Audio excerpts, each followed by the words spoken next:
اور کبھی بھی یہ مت سوچنا کہ اللہ نے آپ کو تکالیف سے گزارا ہے تو اللہ آپ کو پسند نہیں کرتا۔ رسول اللہ صلی اللہ علیہ وآلہ وسلم کی حدیث ہے کہ جس انسان سے اللہ محبت کرتا ہے اس کو آزمائشوں اور تکلیف سے گزارتا ہے۔ تو آپ اپنے آپ کو خوش نصیب سمجھو کہ اللہ آپ کو ان تکالیف پریشانیوں سے گزار رہا ہے۔ اور بیمار کے لیے رسول اللہ صلی اللہ علیہ وآلہ وسلم کی حدیث ہے، اس کا مفہوم ہے کہ اللہ تعالیٰ اپنے فرشتوں کو حکم دیتا ہے کہ میرا بندہ یہ جو بیماری سے گزر رہا ہے اس کی ایک ایک سانس پر نیکی لکھو، وہ نیکی جو یہ کیا کرتا تھا جب یہ صحت مند ہوتا تھا۔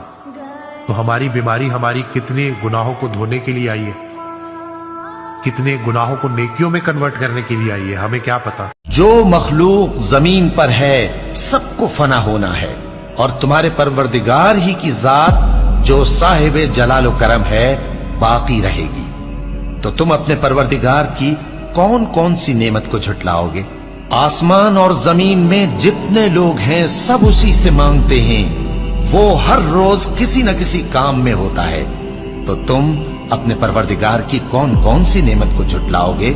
اے میرے پروردگار، مجھے توفیق دے کہ تو نے جو احسان مجھ پر اور میرے ماں باپ پر کیے ہیں ان کا شکر گزار بنوں، اور یہ کہ نیک عمل کروں جن کو تو پسند کرے، اور میرے لیے میری اولاد کو نیک بنا دے۔ میں تیری طرف رجوع کرتا ہوں اور میں فرما برداروں میں ہوں۔